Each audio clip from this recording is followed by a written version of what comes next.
Hey, everybody. Hey, nobody. There's no one there yet. My mic's not on. Mm-hmm. I killed your mic because I'm trying to troubleshoot a noise. Talk. Talk. 1, 2, 3, 4, 5, 6, 7, 8, 9. All right, it's 4.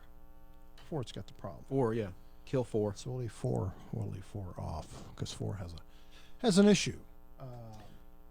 Can you hear me? Jackie has joined. Hey, Jackie. Welcome to our new season, Welcome season 2. Welcome to your brother's basement.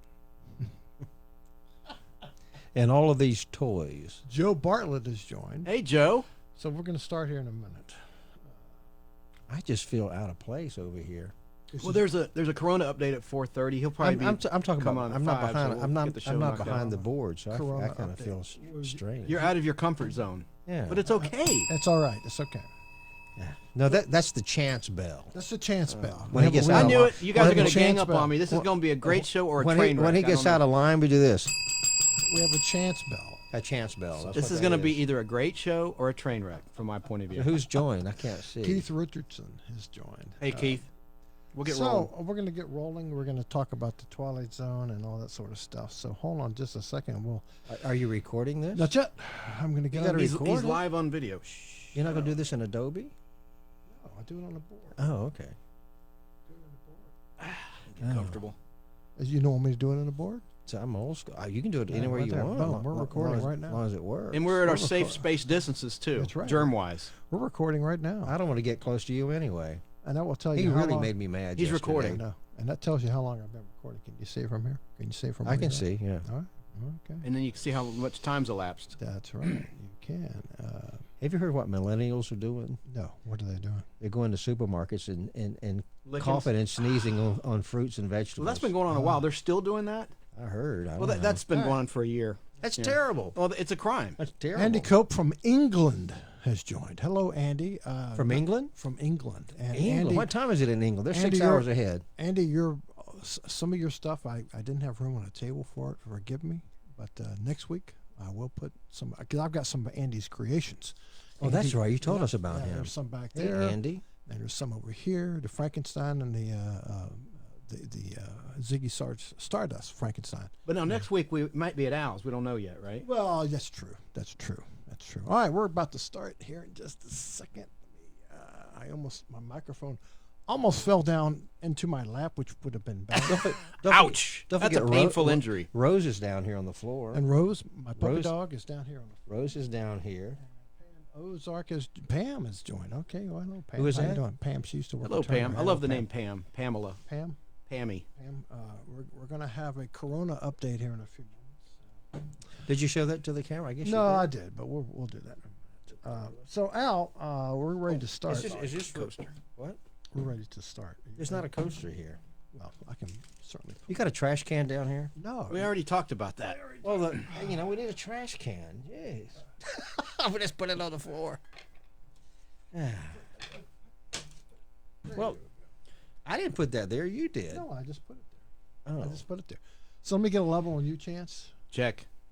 All right. How's 1, that? 2, 1, 2, 1, 2. Okay. All right, we're good. All right, here we go. We're gonna. Is everybody's headset up loud enough? Yep. Perfect. All right. It's fine. All right, here we go. Now, so Al, I'm going to play this little thing here, and then point to you, and you can say what time is it. All right. All right. Ready? Here we go. In 3, 2. This special edition of Nostalgic Podblast is recorded before a live studio audience. With COVID-19 out there, are you guys nuts? Hey, fellas. You know what time it is? It's Podblast time! Yeah. It's that time again. And we're from Studio West That's right. That's my basement. in his basement. All these toys. And if this were TV, this would be our season 2 premiere. Because That's TV true. works in 22 That's episode true. blocks, That's and this is true. our 23rd That's show. true. That's true. right. That's true. It really does. So introduce everybody, Al. Okay, as you normally I'm would Al do. Hardy, of course, and to my right is Chance Bartels, and then Hey. Yeah. Tom Williams over Right here. running the controls today. And I feel out of my comfort zone. You know, it's You it's know? kind of odd, isn't it? I'm always running the board, and now he's over there doing Yeah, it, which is fine with me. I like the new I'll take camera the day shot, off. though. Yeah, For our but- Facebook Live viewers, I'll take the day off. well, you still got to put the show together at the end. We still got to put the show together on Adobe, but that's okay. Well, Tom's going to do that. See how well, he does it. yeah, we'll see how well Tom does it. Well, I can do it. It's not a big No, problem. you really want the day off, do you? So what are we talking about today, Chance? Here in the big fabulous Podblast. We are talking about two classic anthology shows from the 60s that are poetic in nature. We're talking first about The Twilight Zone.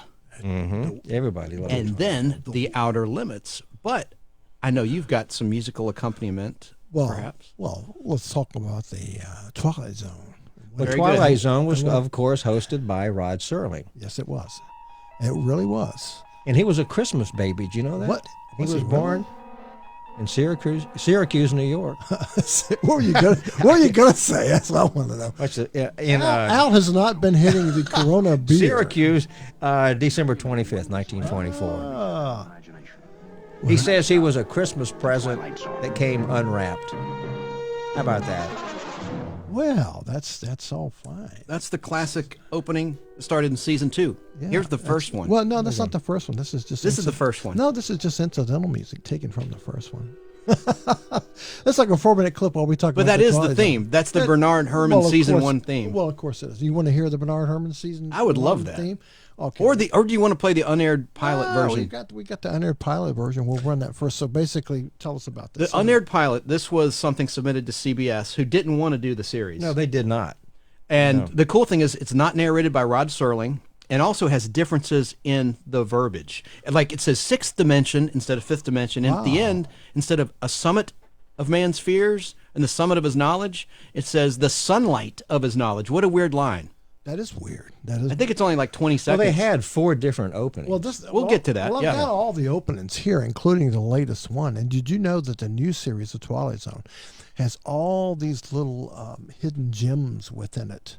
You mean like Easter eggs? Yes, that's what I was going to say, but I'll let you say it for me. Easter eggs, like Maple Street. There's a shot of the two ladies sitting below a gas pump. If you look up above, it says Maple Street Oil Company, and stuff. Just little tidbits like that. That's up there. So let's listen to the unaired pilot that you alluded to. Moments ago. Well, except there's one thing I do want to say. I do want to say I need to cue it properly, and then we can run it. Or I've got it here from the get-go. No, I've got it right here. There is a 6th dimension beyond that which is known to man. It is a dimension as vast as space and as timeless as infinity. It is the middle ground between light and shadow, and it lies between the pit of man's fears and the sunlight of his knowledge. This is the dimension of imagination. 7:30. It is an area that might be called the Twilight Zone. Stop. Yeah. Okay, so that was the unaired pilot, which not many people have heard. Now, have they, in syndication, do they run that one and do they take and put the new theme on it? No, sir. They play the season 1 Bernard Herrmann version They with do. the Rod Serling narration. Okay. And the first episode in pilot's called "Where Is Everybody?" We talked about it on the ride with here. Earl Holliman. Well, let's play a little bit of that one because I just so happened to have that one, and that was that the first one? I thought The first one. That's the first one. I was thinking 1959. I was thinking the Civil War one was the first. No, one. no. You know Where what? is everybody? With It's Earl Holliman, and it's the military, and he. The dimension of Oh, imagination. okay. Well, this goes right to the. Well, Well, he was in the Air Force, and they did a trial. Yes. They did an Yes. experiment on it. They put him Correct. in this box. correct. And he thought he was the last man on Earth. Right. He was Correct. hallucinating. Yeah. Correct. And that's him just yelling. Yeah. Well, he's the only actor in the first 20 minutes of the whole show. Yes, exactly. Uh, And that's them watching him. yeah. Somebody help me! Somebody's looking at me! Somebody's watching me! Help me! Get him out of there. Help me! Quick. Help me! Help me! Release the subject on the double. Lieutenant?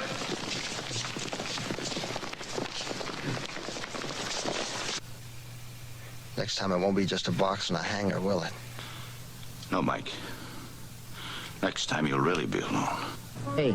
Ooh, next time you'll really be able. Well, we just gave away that was a spoiler alert, wasn't it? We should do a spoiler alert on all these episodes, because on some of them that we talk about, we will be we'll play kind of the ending of how it works. And you're right about a spoiler alert, because that's going to air on MeTV this Wednesday night at 12:30 midnight hour. Yeah. They're starting over the 154 episodes with the pilot. They're What a lame time slot, though. It's on Sunday night, 2 episodes back to back in the midnight hour, and then Monday through Friday at 12:30 a.m. That is weird. Speaking of narrators for the Twilight Zone, they tried several people, but Rod Serling didn't like any of them, and so the network wanted Orson Welles. Oh, And that would have been great. They wanted Orson Welles to do the narration. Did they approach him? I wonder. I mean, Yes, but Rod Serling nixed it in the beginning. He didn't want him to do it at all. He says, "Look, I'm going to do it." So, Do you think it could have been about money, though, behind the scenes, like Orson wanted too much? I didn't hear anything about it. I heard that Rod Serling just did not want Orson Welles.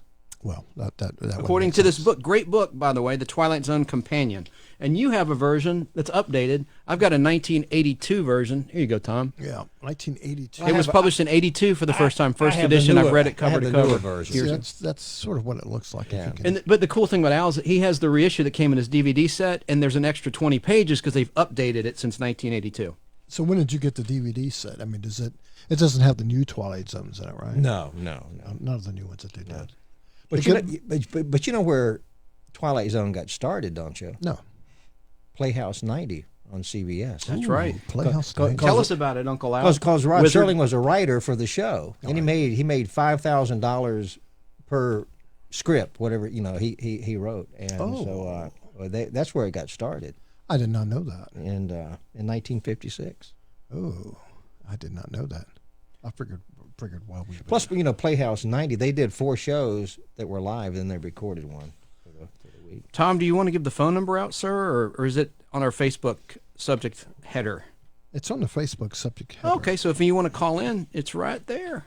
678-570-0970. Now I'm going to play one that you can't possibly cover them all. Well, on Playhouse 90, the first sort of Twilight Zone was called the Time Element. The Time Element. Time Element. And CBS didn't like it. They did. It sat on the shelf for a long time, and they finally aired it. And they got so much fan mail that they liked it. Then they. I'm just playing a little music under your description. Then they said, okay, we'll go with Twilight Zone. So, and the rest is history. The rest is history. That's crazy. Time Element. Now, what was that one about, though? The Time Element. I mean, I've never seen it. I don't know. Never seen it. No. The one with. It aired November 24th, 1958. It got me most as a kid, and it got my sister as well. Was one called Little Girl Lost. Rod Serling's daughter. Yeah. And the movie Poltergeist ripped that off. It was the same did they thing. really? Yeah, she went into the wall, just like the little girl went into the television set in Poltergeist. Well, it was kind of creepy because I wouldn't sleep against the wall for the longest time. Really? And my sister, she tells me if she's still there, she would make me sleep against the wall because in her bedroom that's the way the walls were. That's cute. So it's kind of cute. So here's how it sounded back then. We'll play just a little bit of Little Girl Lost. Okay. Tina? Mac, bring her out! She's already gone through the wall. Where are you? We're here, baby. We're here. We're right here. I can't see you. Ooh, I'd bring her out. I'm scared. What did he do it? No.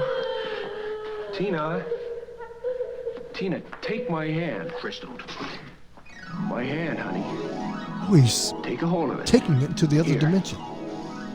We're looking for. Here. I can't see it, Daddy. Here, honey. Oh, he fell through the wall. Now he's in the other dimension Can you too. hear me? You're right here, pal. Don't move. I've got to. Don't move an inch. I've got to find.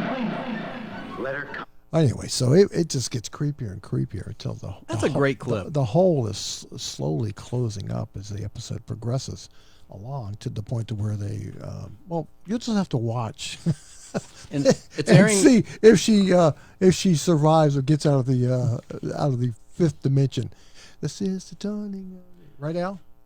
Yeah, you know, I was just looking at something. That's okay. That's okay. But the first episode of Where's Everybody, the first Twilight Zone, that over the years, play some more Serling music on became increasingly dissatisfied with the show. Really? He says, "Where's everybody?" He says he said that in 1975, unlike good wine, the film has taken its toll over the years and it's not very well. In other words, he just didn't.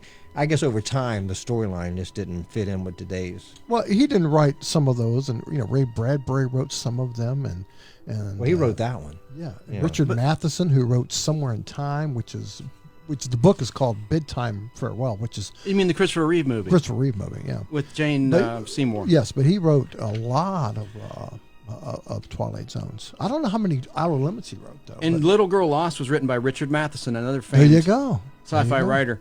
And yeah, I always thought that was Rod Serling's daughter playing Tina, but it's Tracy Stratford. I don't know if there's that's the actor's name, little Tracy Stratford at the time it aired, March 16th, 1962. Wow. One thing, Tom, the phone number's not up on the Facebook post. It's not. Well, it's 678-570-0970 for this Podblast only. Okay, so Yeah, so I'll make a comment on And the first one, Where's Everybody, was filmed at Universal Studios, and that was the only one filmed at Universal. Then the rest went to Metro-Goldwyn-Mayer, MGM. Yeah. Now, even though Twilight Zone had some creepy episodes and some scary episodes, they also had some humorous ones too.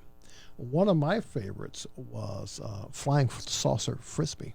Hocus Pocus Frisbee. Oh, I always call it Flying Saucer Frisbee, but Hocus Pocus, and I had that on film, and I had it was that's him. Andy Devine starred in that. A great Western actor. I like Andy Devine. Well, he also was played on the Jack Benny show and as well. So toward the end, and this spoiler alert. This is kind of giving away how he defeated the aliens, but this is part of Frisbee's. They call it Frisbee's death harmonica, and that kind of gives it away. If you think about it, so here it is. One thing I'll say about you, you sure are built hard. Oh, we are indeed, by your standards. So he was trying to Which defeat is quite them. Fortunate for us. Say, do you mind if I relax a little?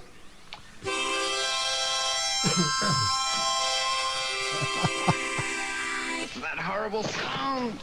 You know, I was figuring on giving a concert on this someday. And it's aliens can't stand the sound. Do you have harmonicas on your planet? Apparently not, because the guy's writhing in pain and agony.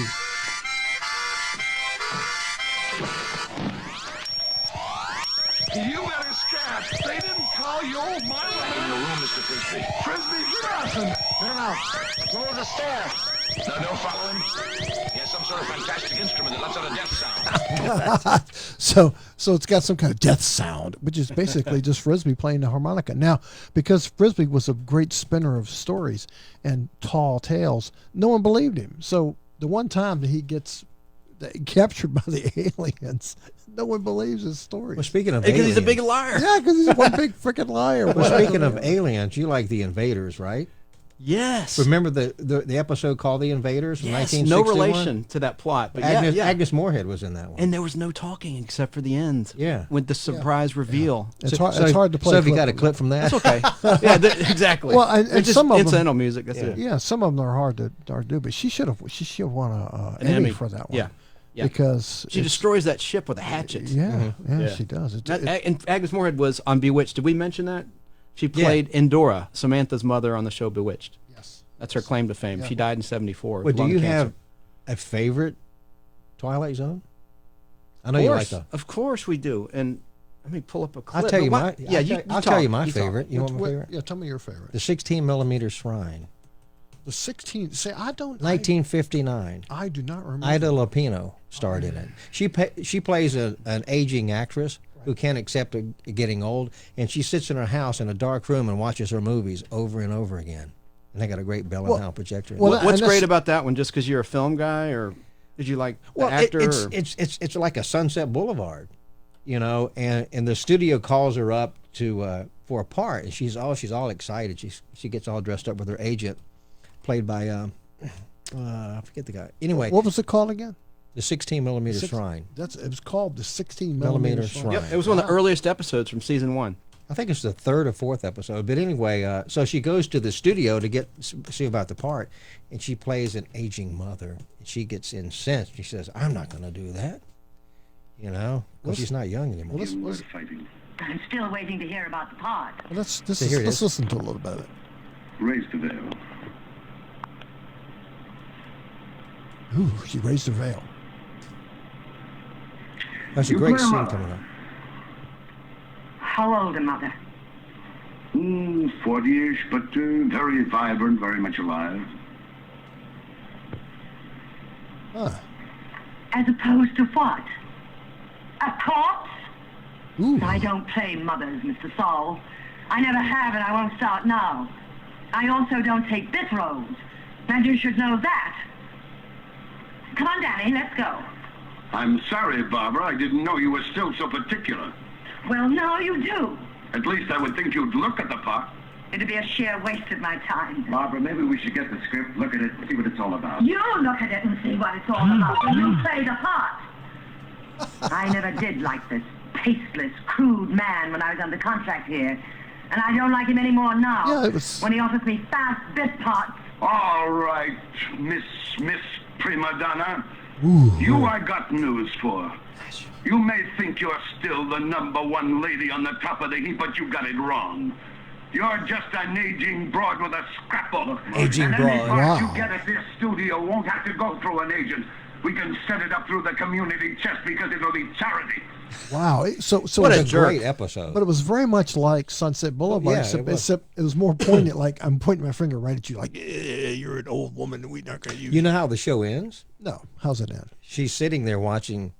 She goes back home after that scene there, and she's sitting there watching her movie, and she walks up to the screen and she just says, you know, she just has this look on her, and then she just moves into the screen. She becomes part of the film. She becomes part of the film. Ooh. And then her assistant comes in with, you know, some food and stuff, and then she looks on the screen and there she is. Wow. And the projector's just running with the film. Well, you know, It's a great episode. Oh yeah. Great Oh, episode. sure. One of the. Oh, I'm sorry. One of the most poignant because We got some comments. Because Serling also put some stuff out there that was, well, the concentration camp stuff, for instance. We're talking about Nazis. Yeah, and they tackled some big issues even back then because some of the Nazis were still. I can't see that, but we're still. I'm just trying to show you the monitor. Okay. That's all. Well, still, the Nazis are still out there. They were still hunting them down. And what's cool about this particular episode is this guy gets put back in the past, and he was a death concentration camp guard or officer or whatever. And so let's hear. Let me get past all this crap. And it's called Death Head Revisited, Season 3, Episode 9. Which aired in 1961 and came at a critical time in the movement of Holocaust remembrance. In it, a fugitive SS captain returns to the concentration camp he once commanded. Well, so I didn't know it was going to have all that narration to it, but anyway. All right, pigs. It's called show prep. On your Yeah. feet, Phil. Temperature just slightly below 0. You will all assemble in the square. Undress. The captain waxes nostalgic. So anyway, I did not know it had all that dialogue with it. Sorry. Hey, Tom, we have some viewer questions. Pam Ozark asks, what is the pig face episode? And that's Eye of the Beholder. Yes, that's a good one. Yeah, And the That's Donna irony, Douglas, right? There you go, from the Beverly Hillbillies. That's the first thing she did, and they dubbed over her voice. They didn't use her voice. That's right. Someone didn't like the way she talked because she sounded too Southern. Kind of like you. You can't say that. I'm trying to be nice today. It was called Eye of the Beholder, right? Yeah, Eye of the Beholder, season 2. Yes, yes. Now, we have done Whoops, I thought I all hit we play. could do. If we've been successful, well and good, there are no problems. But if, on the other hand, this final treatment has not achieved the desired result. Now, up to this point, you haven't seen anybody's faces. She's been in bandages right? the whole episode. Right. But you haven't seen the pig nose guys either, correct? That's correct. Right, okay. It's all revealed, a big Please reveal. remember, Miss Tyler, that you can still live a long and fruitful life among people of your own kind. And that doesn't mean necessarily Granny and Jethro. I'm sorry. But the pig nose people think that they're pretty and the other ladies Well, just yeah, That's ugly. the irony. That's They the think- irony. Yes. All right, so here comes the Comes big the one. last of it. I wish you every good luck.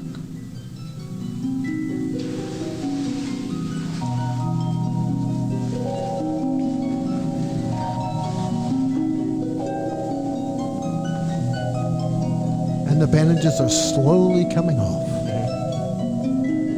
The nurse and the doctor are very much silhouettes. You cannot see them either. No change. Oh my No gosh. change at all. And there she is, Donna Douglas.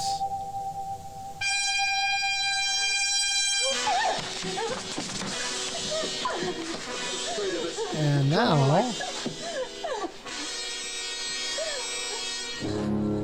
ooh, they turn the lights Needle, on. please.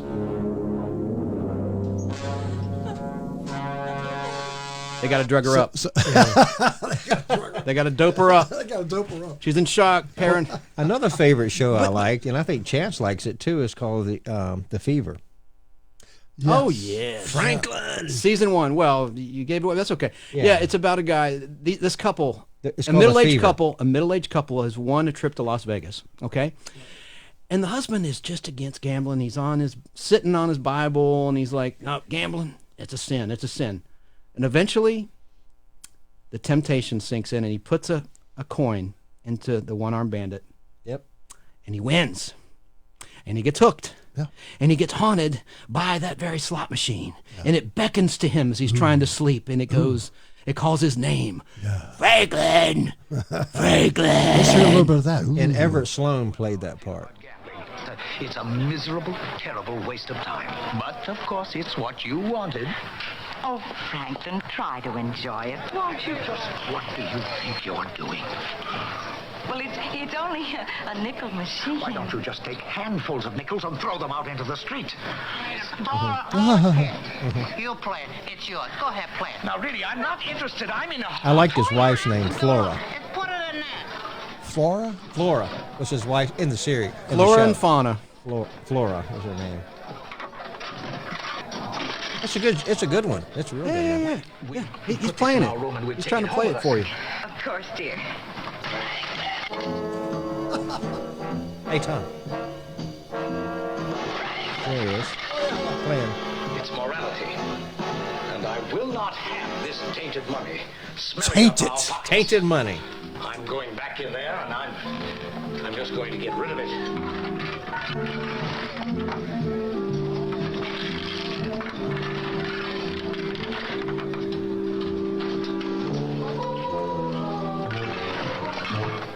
Tainted. It's an excellent show. That one. We got to hear the Franklin, though. I know. Give me back my dollar.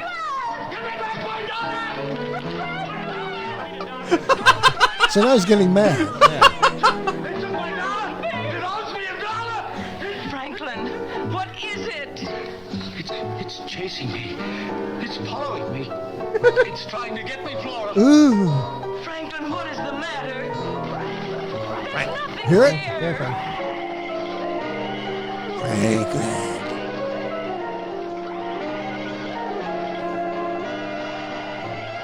He's getting closer to a window. Look out! Behind you!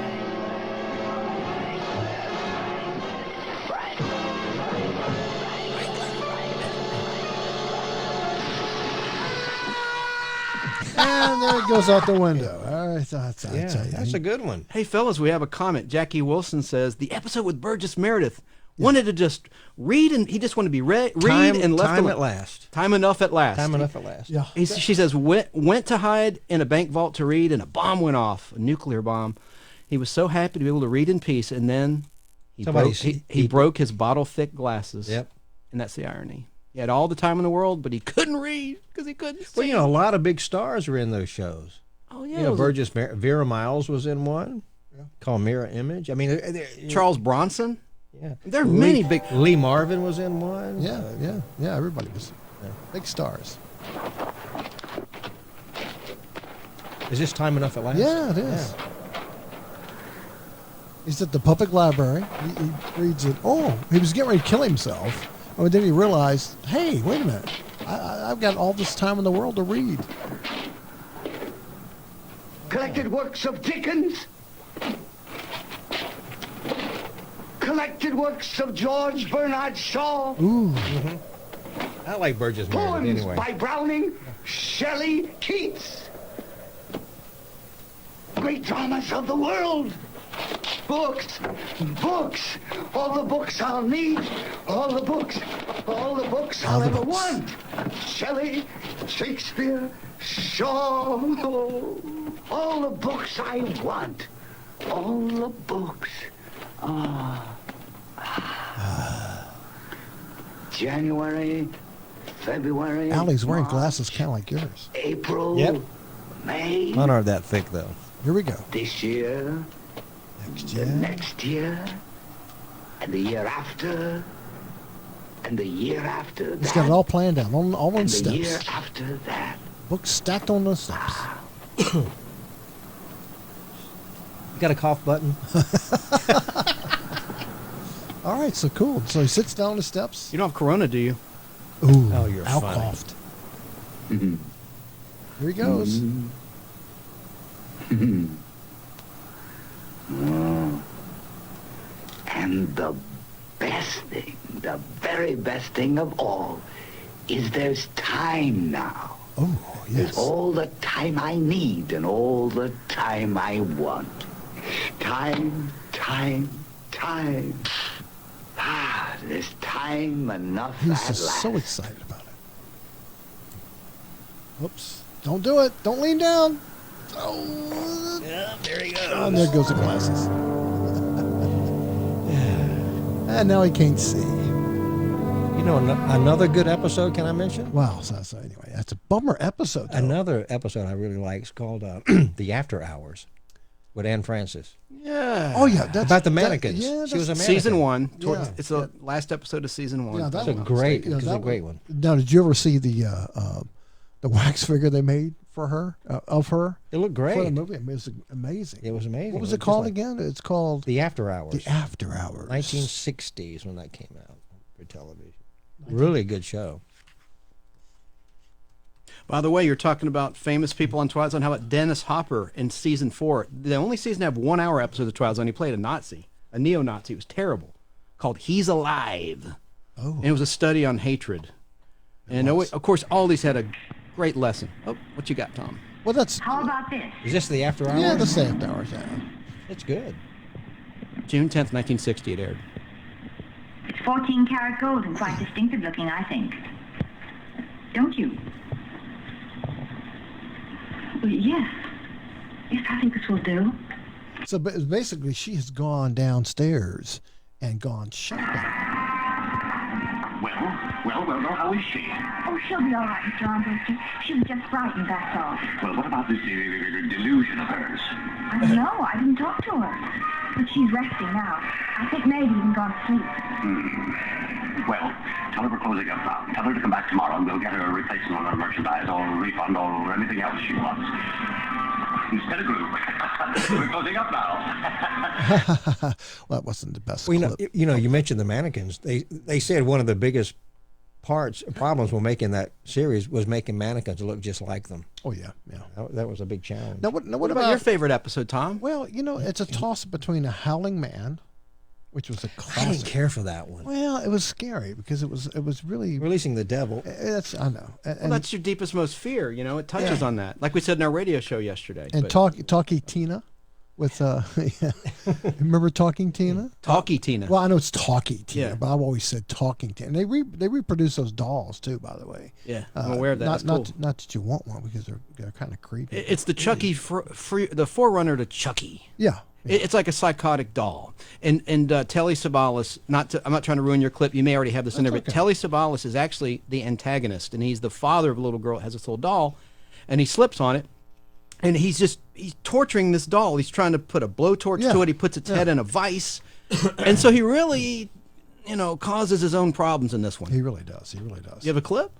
Yeah, of course I do. Of course. Why wouldn't I have a clip? Season 5, Living Doll. Miss Talkie Tina, and I love you very much. Will you shut that thing off? My name is Talkie Tina, and I think I could even hate you. Hold on, Mark. My name is Talkie Tina, and you'll be sorry. Ooh, you'll be sorry. Be a good girl, Tina, and eat your supper. Eat your own supper, Christy.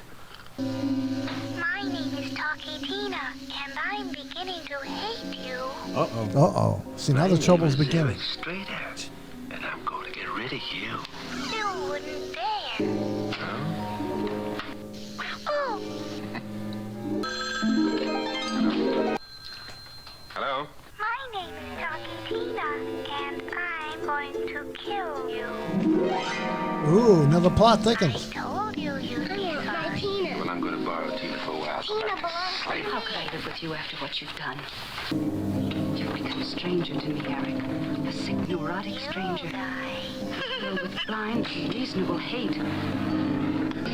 Talkie Tina. Now he's trying to cut her in half. Talkie Tina, and I don't forgive you. Ooh, so I don't forgive you. So anyway. Great clip, man. You're doing great on these clips today, Tom. It goes on and on and on till he finally, well, as you described, he falls down the stairs. He slips on Talking Tina. And then the mother comes up and sees the doll. And she says, I'm Talkie Tina, and you better be nice to me or I'm going to kill you too. That's right. I like the episode To Serve Man. But too. To Serve Man. But quickly with wrap up Living Doll, it's implied that he was actually abusing the family, and he deserved to die. Yes. Anyway. Yeah, To Serve Man was a good one too. Yeah, the Calmets. For instance, they even in the new Twilight Zone with the Easter eggs, they've even put some of that in the new episodes. Trivia time: who played the alien in To Serve Man? Don't look at your book. Richard Keel. You got it. Yes, he went on to look. play Jaws, the villain in the James That's Bond right, movies he with the did. steel teeth. Yes, he did. And he was in Wild Wild West and other shows playing henchmen. He was a big guy, you know. After. A planet far more developed than Earth, but we come as friends. Although we know your language, our own methods of communication are mental rather than verbal. And the look on his Hence, face. the is voice you great. hear me speaking with is totally mechanical. Our intentions are honorable. We desire, above all things, to help the people of Earth, to establish embassies here, and in the near future to set up reciprocal visits between Earth people and Canamites. Right. Perhaps you watched this initial questioning. Most people on Earth did. That's right. On television sets, radios, shortwave. And surely some of the questions asked by your representatives must have been identical to more than a few of your own. Of course. Because as a race, we're unaccustomed to charity. Brutality is a far more universal language to us than an expression of friendship from outer space. So the Russians and everybody was very suspicious of this guy, and this guy was suspicious. The narrator, he knew they promised a new era of peace, and they cured cancer and did all this stuff. But then, they were still trying to translate this book that he was carrying. And little did they know what the book really was. Al, what was it? He asked you a question. I don't know. You weren't paying attention. You do know. You do know. It was a cookbook. It's a cookbook. To serve man. To serve man. Yeah. That was before V and V, the final battle, with lizard people also wanting to eat man and womankind. Yes, exactly. Well, I just remembered that Funny Man Buster Keaton was in one. He was, and it was Once Upon a Time, I think it was something like that. And it was done as a silent movie. Right. With It was another good one. And then he came. It was a time machine. It was a hat he wore. Yeah. And we he had came, this. They made this helmet for him. Put this thing on his head. Yeah. That was a really, really, really good one. Now, Nick of Time was another good one. Nick of Time, William Shatner. William Shatner, where he saw the gremlin on the wing of the plane. Yeah, no, that's not Nick of Time. I'm sorry, it's not Nick of Time. That's Nightmare at 20,000 Feet. I'm sorry, season 5. I've got it wrong. Nick of Time was the one with the in the diner. Yeah, see, I was wrong. It was in the diner. And if Al, if you'll get up right over there on that shelf, you'll notice that there's one of those from the Twilight Zone right there. You see it? What is it? Over there on the shelf. It's where you put the coin in. It tells you your fortune. Oh, let me go look. It's got a little devil on it. Nick of Time. Devil on top of it. It's a napkin dispenser. Yes. It has been decided in your favor. Ah, you see, your worries are over. I think I'll phone. I made it. You're now looking at the world's youngest office manager. Let's ask him something else. He really came through on that one. That's time It's really compressed gonna be clip. 4 hours before we get out of here. It's sped up. That's okay. You may never know. Do we have What a does call? that mean? Yeah, we do. You mean something will happen to us? Hello, Mark. If you move soon. Hang Should on, we Mark. stay in here until 3 o'clock? Hang on, Mark. There's no question about it. Every answer seems to fit. So Mark, are you there? Are you on the phone with us? Mark, are you there? Hello, Mark. You have to put on speaker? I've got it on speaker. Mark, are you there? Isn't that cool? It is cool. Mark, are you there?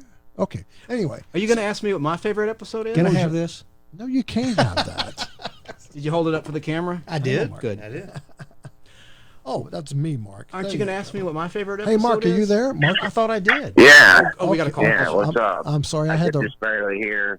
I'm sorry, I had the wrong thing potted up on the phone. What was your favorite episode of Twilight? This is Mark from Hey, Mark. From the Weather Channel. Hey, what's going on? We're zoning. We're Twilight Zone. Right. Oh, In the yeah. zone. Twilight Zone is so awesome. It really is. So what was Richard Matheson writing a lot of the stories. Famous for I Am Legend, you know. Yeah. What was your favorite the, episode? Mega Man story. The Mega Man story, yeah. What was your favorite memorable episode, and when was the last time you watched one? There's a few, but I'll keep it short. The Occurrence at Owl Creek. Oh, that was the one I talked that's about. That's a short story. That's actually a French I missed film. the beginning. Yeah, that's I what. missed the beginning That's of what I the talked show, about so- very, very briefly at the beginning. And I thought Occurrence at Owl Creek Bridge. Sorry. I thought it was the first episode. No, it's the last. It's the last episode. Yeah. And it wasn't It's, a production of the Twilight Zone. They just presented it. Right. It was a French. Yep. Yeah. Yeah. French made, based on Ambrose Bierce short story. Ah. That was a. But probably favorites. The Warren Oates. The seventh is made up of phantoms. Great episode. They are in a tank around a Oh little yeah, bighorn. yeah.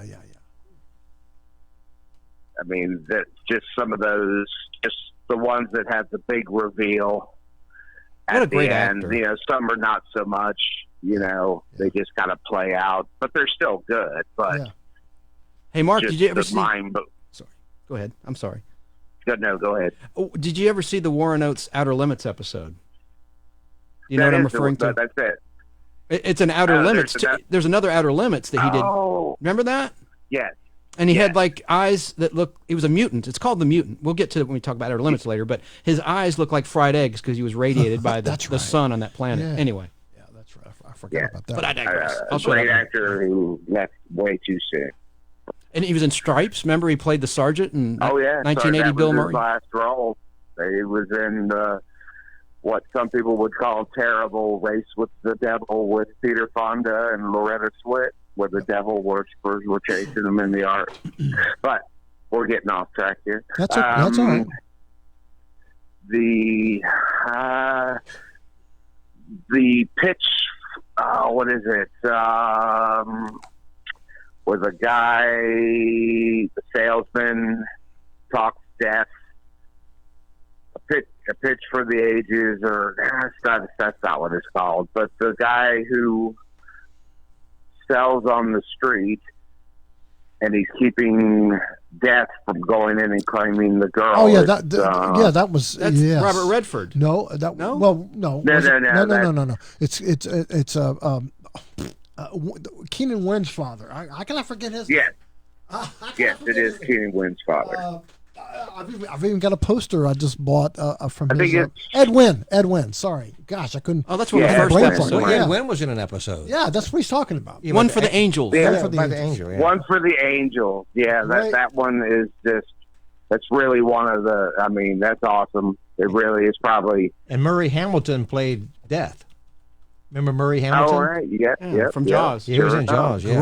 Great episode. That's one of my favorite episodes. The mayor. I guess he was the mayor. Yeah, he was. Let's listen But, to just a little bit of that. Hold on, Mark. Advantage of me. Oh, you have? Well, that's a pity. Because I am. You'll never catch me making a pitch anymore. Hold on, Mark. You think you can fool me, eh? I'll hardly open my mouth from now on. Really, Mr. Bookman, this is much more serious than you imagine.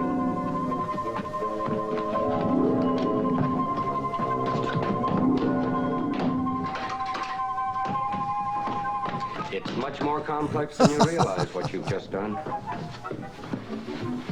Great episode.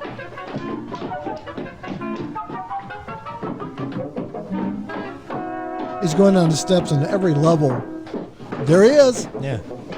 Here I've gone out of my way to help you, and this is the way you repay me.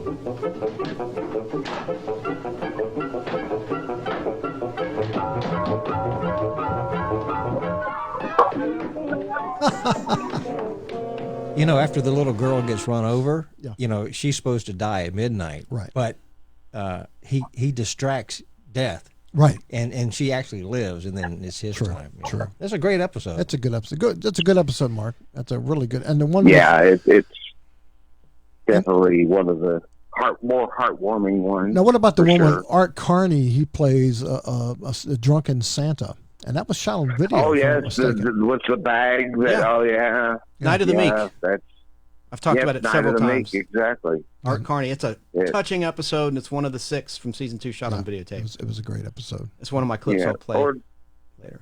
you had briefly touched on it. The Robert Redford one. I think it's Nothing in the Dark. The Fear. That's a good one. I like that. Or Nothing in the Dark, or something like that, right? And where he's deaf, and he makes the woman realize that it's okay. Let's listen to just a little bit of that one too. There's just, and just seeing all the young, fairly up and coming Oh sure. actors all throughout the Robert Duvall one with the Dollhouse. Oh yeah. Let's listen to a little bit of Nothing in the Dark. But hang on, Mark. Look in the mirror, Wanda. She's talking to Robert Redford, who's laying on the bed.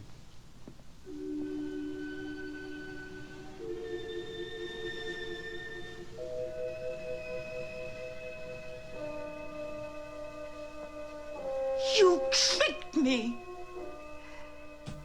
It was you all the time. Yes. I tricked you. But why? Why? The moment I let you inside, you could have taken me any time. She should have rang the bell. You were nice. Sorry. You made me trust you. But I had to make you understand.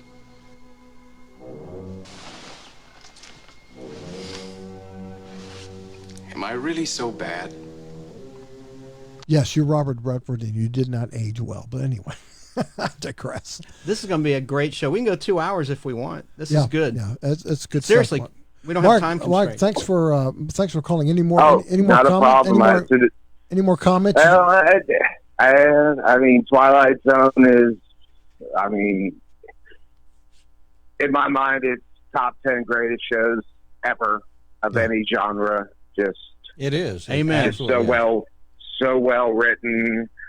the little boy, the big wish, I believe it is. The Big Tall Wish. Yeah, we haven't even gotten into that Big one Tall yet. Wish. Big Tall Wish. He really advanced. Bodie, yeah. Rod Serling really advanced, race relations, and he used a lot of African American actors at the time when that was unheard of. He really, really did a lot of good. Rod Serling. Danger Dallas here.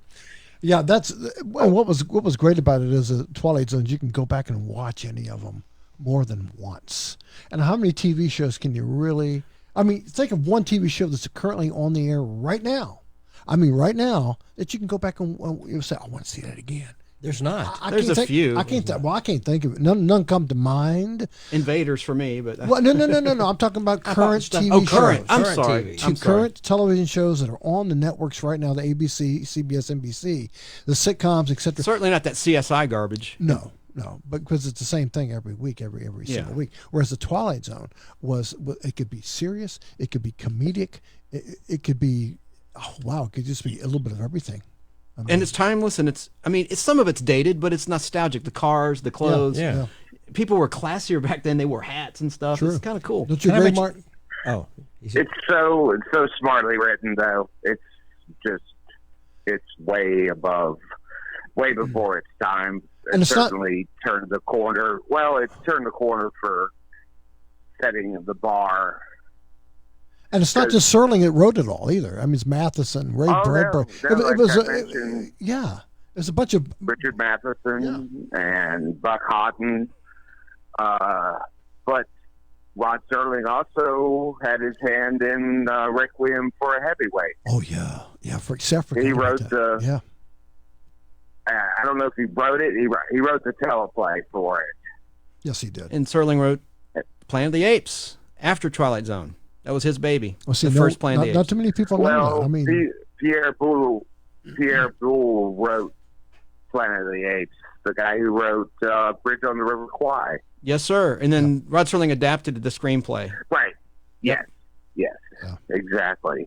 But the Buddy Epson one where he's out hunting with his dog. Pre-Beverly Hillbillies. Oh, yeah. Pre-Beverly Hillbillies. That was Buddy Epson, And the wasn't dog.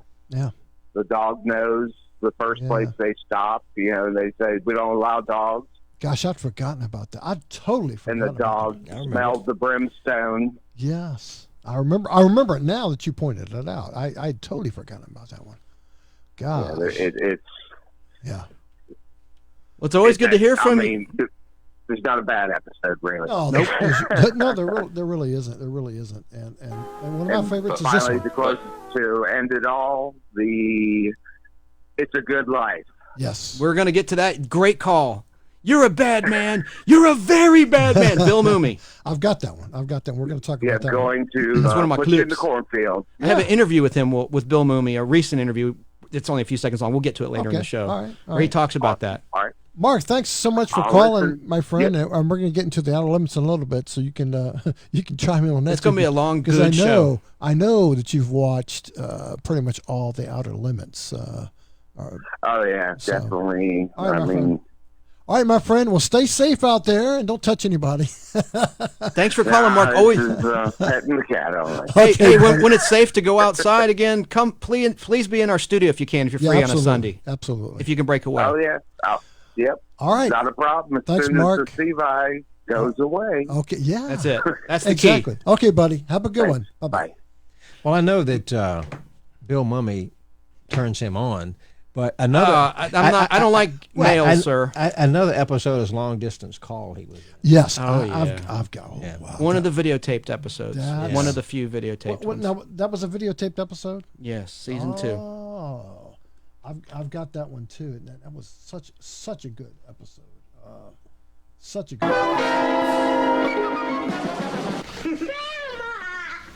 My angel.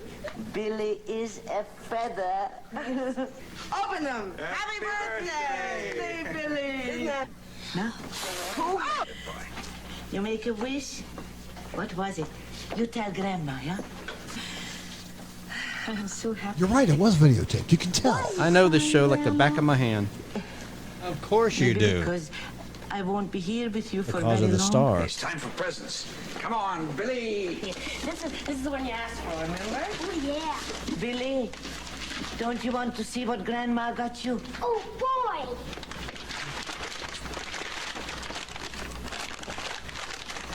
A telephone! Oh. Hello. Hello. It's me, Billy! Take me upstairs now. For in a moment, a child will try to cross that bridge which separates light and shadow, that indistinct highway through the region we call the Twilight Zone. Ta-ta. Try to understand this, but your grandmother's sick. Hello, Ma. No, my son was taken away from me by a woman. This is my son now. Talking about Billy. I wish you could go with Grandma, Billy. Where? Far away, you and me, Billy. No one else. Grandma!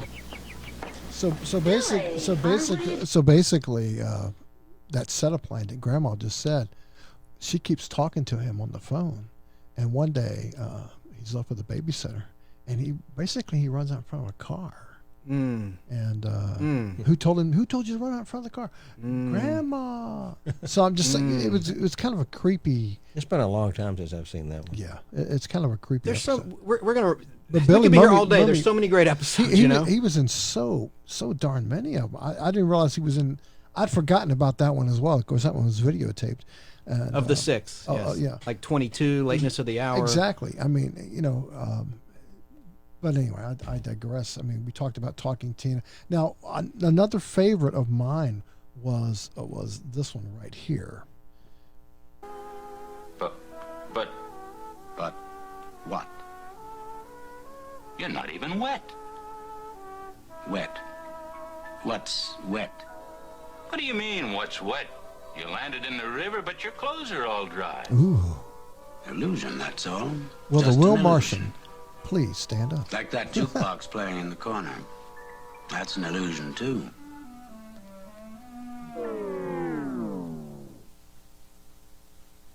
Or that telephone ringing. Ooh. John Voight is the actor speaking there. That's an illusion. Just a parlor trick. What are you, some kind of magician? Who, me? Oh, hardly. And then the third arm comes out. Lights a cigarette. Now, before you faint dead away, I ought to explain that the name isn't really Ross. And I wasn't really going to Boston. Ah, the bus of people. No, I was sent as a kind of advanced scout. You know these cigarettes, do you call them? They taste wonderful. They do. We haven't got a thing like this on Mars. That's incidentally where I come from. We're beginning to colonize. My friends will be arriving very shortly. I think they're going to like it here. You remember this one, Al? Lovely I do area. not. I'm trying to It's think. a classic. I know I've seen remote, it. I just so trying. pleasant, so off the beaten track. Just the perfect spot for a colony, don't you think, Mr. Yes. Haley? But. While we're waiting, how about a little what you call music? I don't mind. I have to do a little waiting myself. Aha, here it comes. You see, Mr. Ross, my name isn't Haley. Third eye? And I do agree with you. This Third is what? probably- A third what? I Third remember eye. that. Third- Oh, I remember We not a thought leg? Venus had the Okay. same idea. We got it several years ago. And I think I really ought to tell you now that your friends are not coming. Ooh. What have They've you been done? Intercepted. Oh, a colony is coming. Oh. But it's from Venus.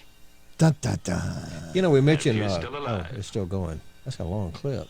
I think you'll see how we differ. So that was great. He pulled back his hat and there was a third eye. I didn't realize. We mentioned Burgess Meredith. He was in another one called The Obsolete Man. Yes, that was a great one. Yeah, it was a good one too. That was. I just really, See, there were so many. There was so. I mean, that was that the one with the robots, or he made him superhuman? Mhm. Don Rickles was in that episode as well. He was? Yes, he Oh. was. Is someone going to ask me what my favorite episode is? I guess I'll ask myself. Chance, what's your favorite episode? Wait. Chance. We already asked you once. What is your favorite episode? And then one of you fellas interrupted.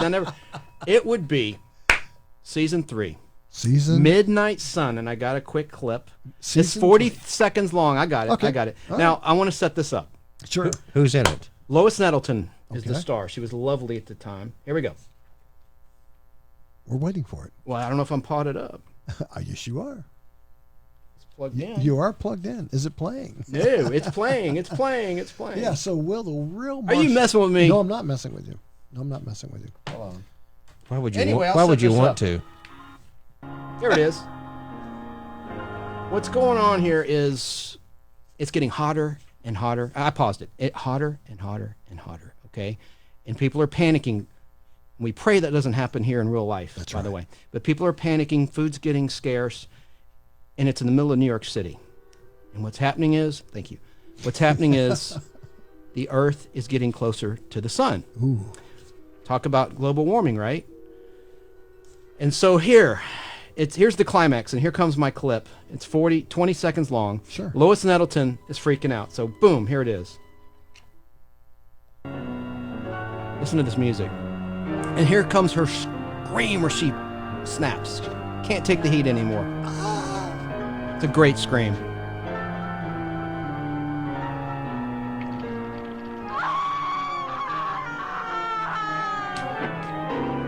That's it. But the irony is, she wakes up from her fever, and her neighbor's like, "Are you okay?" Exactly. And it's cold. The Earth is getting away from the sun. So when you think, "Oh, it was only a dream," it's gonna be okay. No, they're gonna freeze to death. You know, and Rod Serling did. Why didn't they put that in the theater? You know, they That's released true. it last fall. They did 6 episodes, and they picked. And we talked about this in a previous Podblast. Whoever, maybe I'm not going to pick a generation and blame them, but the episodes were not great. Now, they did do Eye of the Beholder, which is a classic, but why didn't they put Midnight Sun in there? If anything, it helps advance the narrative that some believe about, And later in his career, global warming. Rod Serling wrote an episode for Night Gallery called Nova. That was similar to that. Yeah, about the sun. We watched that together on your big screen. You know, another good episode had Carol Burnett in it. Remember that one? I Which one was do. that? It Which was a one was that? comedic one. Which one was that one? I don't. Cavender is Coming.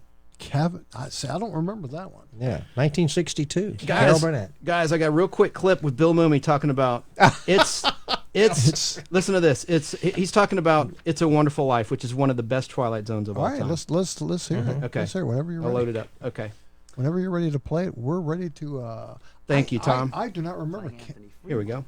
Who has the ability to read everyone's thoughts, and if he's displeased with those thoughts, I'm only he'd hearing mess one you up. channel. He'd send you to the corner. It could be store, it's the turn you clip. into a jack-in-the-box or whatever or he'd just put you on fire or whatever he might do.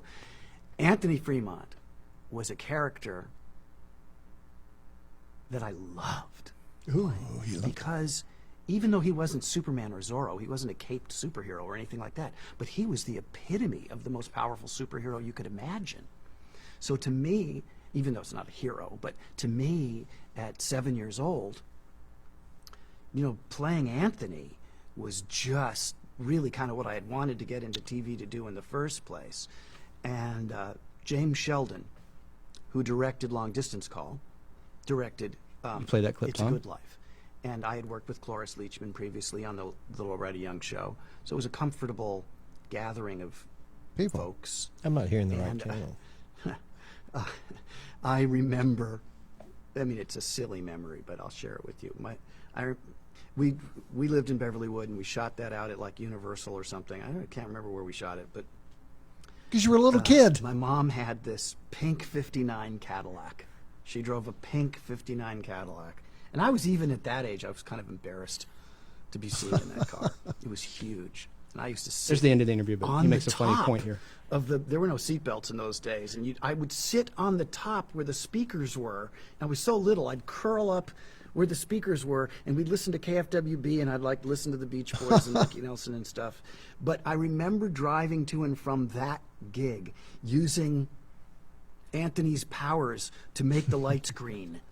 All right, that's it. That's great. Let's listen to a little bit. It's called The Good Life. It's right? it's a good life. I might have said It's a Wonderful Life. Yeah, It's a good you life. Did, you did. It threw me off. It threw me off. I'm sorry. A lot. Mighty good to see you today.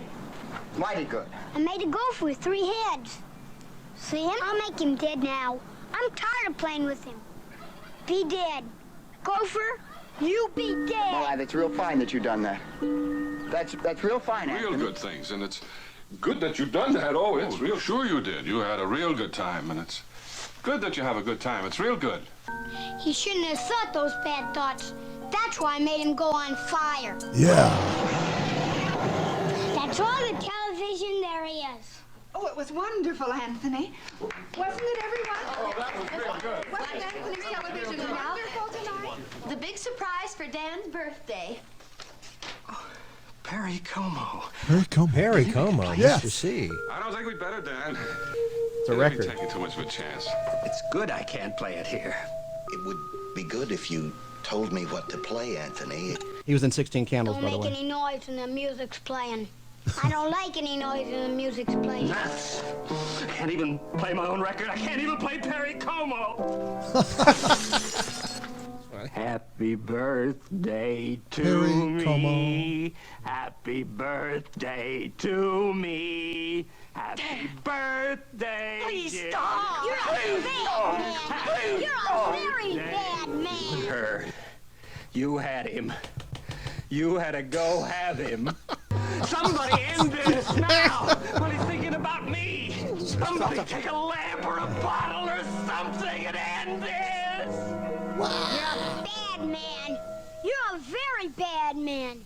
And you keep thinking bad thoughts about me.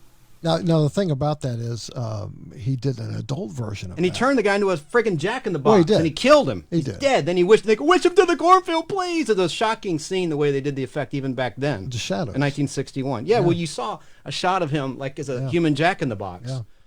But they did the adult version. Billy came back as a father of another little kid. In Twilight Zone, the movie. And it wasn't... Shot in 82. It wasn't the movie. Yes, it was the movie. Well, he might have done it on the show, too. He did on but the he had show. a cameo in the movie Right. at the bar, or at the restaurant. Anyway. Right, I'm not debating that. Yeah, yeah. But they did a whole episode where they revisited him as an adult. Of course, you're correct, yes. Yeah, which I'm not Have familiar we with. acknowledged our Facebook?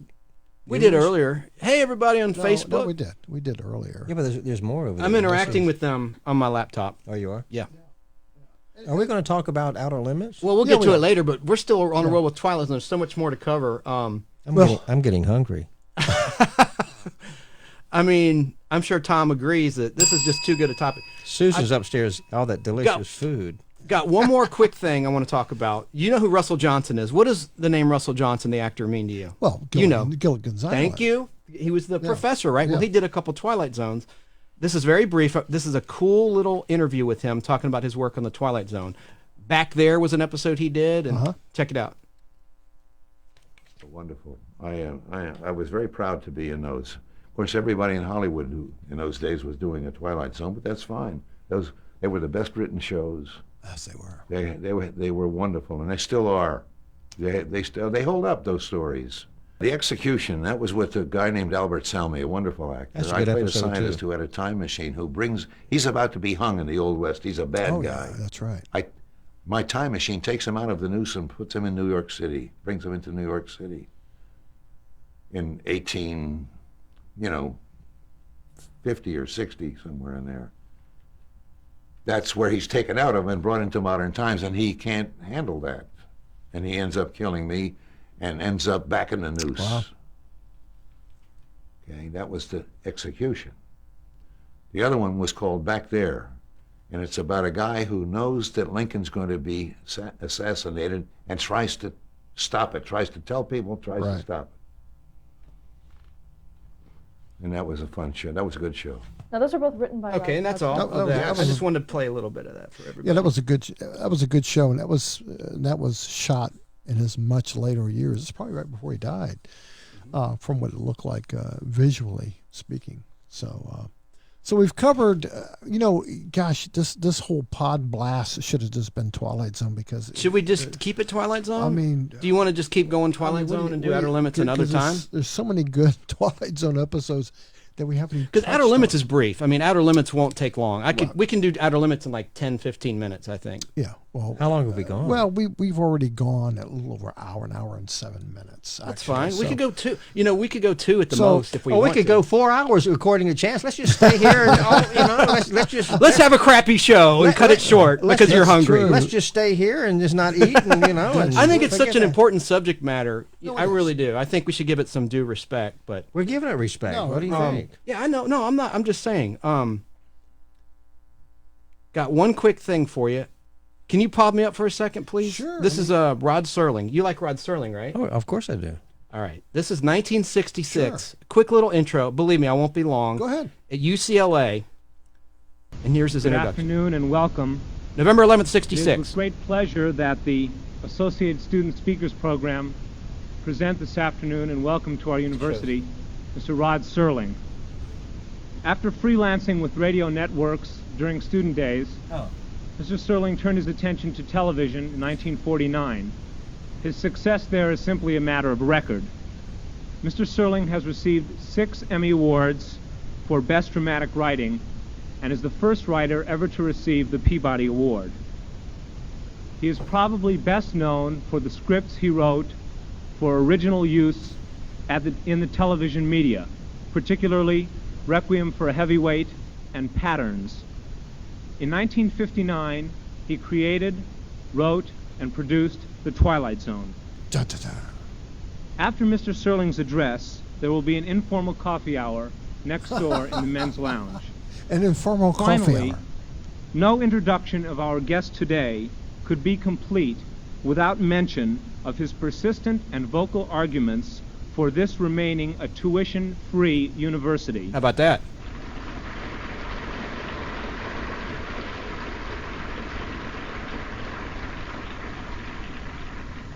Therefore, I present not a stranger, but a friend, Rod Serling.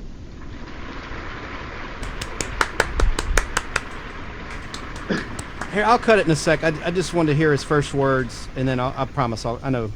Thank you very much.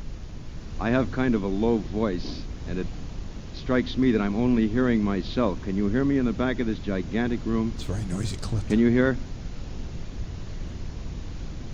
What does that matter, though, guys? I mean, it's I'm the always content. delighted and indeed honored to be invited to appear at UCLA, not only as a California citizen who is deeply committed and indeed concerned with higher education, but All right, so he was talking about higher education. He did that at Hampton University, too.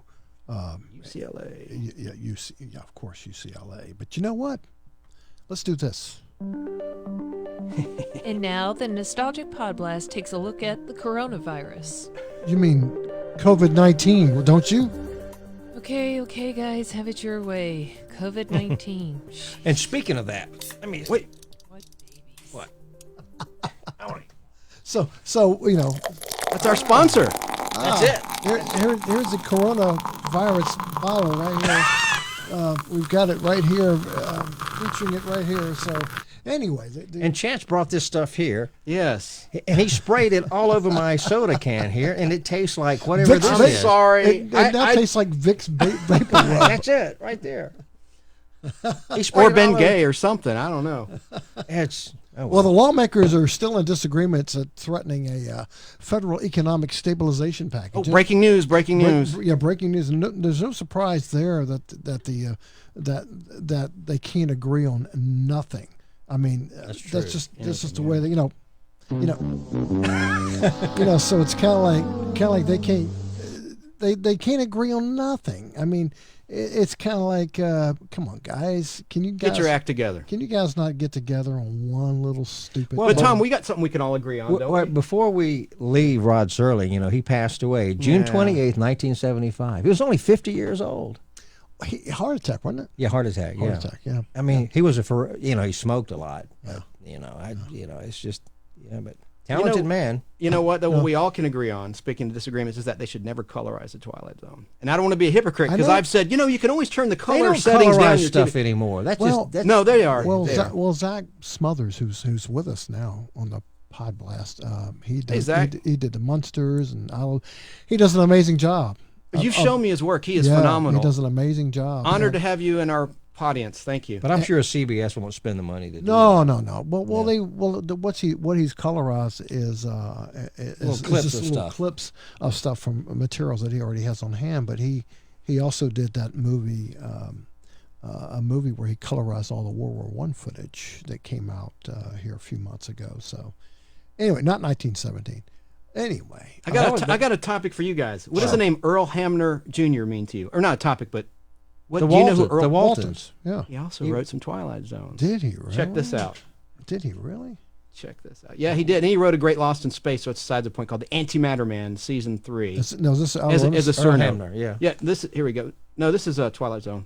Favorite, This is quick. The television, my favorite Twilight Zone. Herb Hirschman called me on Friday and said, do you happen to have any scripts lying around that we could use for a Twilight Zone script? And I said, I don't. But he said, I've run out of scripts. I've got to have one to start prepping a week from today. And I said, well, I'll get you one. And he said, oh, it's impossible. I need it a week from today. And it was an hour-long script, not the usual 15-minute one. 30-minute one. And so he said, well, if you think you can do it, call me on Monday. So I called him on Monday and told him my idea. And he said, yes, but now I've got it. I have it Friday. And I said, I'll deliver it. And I told you I was arrogant. Anyway, I picked this subject, something that I knew well, which was the background in Appalachia, mountain people, and I invented a mountain, my own legend, which was not that different from the real legends, but it's about a girl who gives up who sells her soul to the devil for the love of a man, and I wrote an act a day and delivered it to Herb on Friday. Okay, and that was Jezebel, hour-long episode with Anne Francis playing the Jezebel in a black wig. Oh. Remember that one? Are you familiar with the hour-long episodes? Because they didn't run that often, so you might not be. No, and that's okay. I'm not really familiar with those. I'm not either. I mentioned He's Alive earlier with Dennis Hopper playing a neo-Nazi. It's a very serious episode, of course. Yeah. But I know I can see you guys are wanting to wrap Twilight Zone, so before we wrap, Twilight Zone, the movie we talked about. I won't go long. They had a cool intro, though, 30 seconds, just like the season 2, 3, 4, and 5. And I just wanted to play that. It's very short. All right. This is from the movie. This is from Twilight Zone, the movie. Yes, coming up in just a sec. Twilight Zone, the movie. And that had a bunch of different directors. That's the one where Vic Morrow was killed. Yeah, he was killed with along with some couple of children. So. Unfortunately, yes, because he played a terrible racist. Yeah. In the first story. Gotcha. And it was a terrible thing, and he was sued. The director, they had different directors. Like Spielberg directed the episode "Kick the Can" with the old people that become young. It was kind of like a peer runner of that movie Cocoon. Brothers. It was like Cocoon. Yeah, the Scat Man was in that one. Now this should be it, and I'm sorry about the delay. Boom. All right, here we go. It's anytime thinking. you're ready. Anytime you're ready. Thank you, sir. It's thinking about it. But the movie was good. And it had, hang on, 1 second. 1 second. I got to skip a little ad. Okay. My bad. Well, there it is. All right, here we go.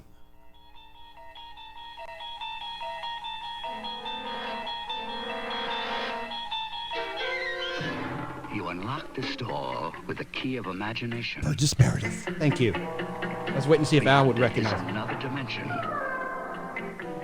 A dimension of sound. That's Burgess Meredith. A dimension of Oh my gosh. Oh my gosh. A dimension of mind. You're moving into a land of both shadow and substance, of things and ideas.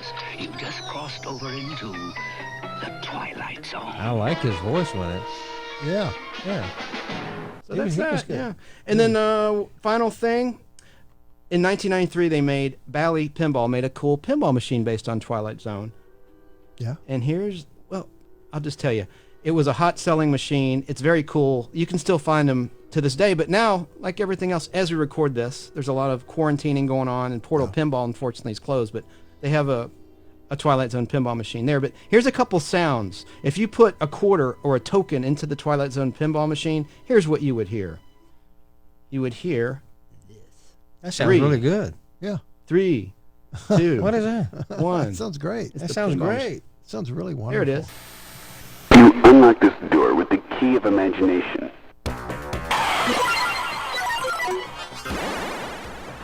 Wow. And notice the song in the background. Golden Earrings, Twilight Zone. Are you ready to battle? Anyway, it's got Talkie Tina in it. That's enough, I guess. I just wanted to play just a little bit of how the pinball machine sounds. There's so much in there. Okay, so that's the Twilight Zone. We didn't cover every episode because No, it's impossible because it's to. impossible. We'd have to do 2 or 3 shows. But then there was this show called The Outer Limits. Oh, goody.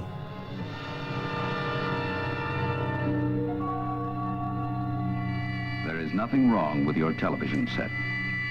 Do not attempt to adjust the picture. We are controlling transmission. If we wish to make it louder, we will bring up the volume.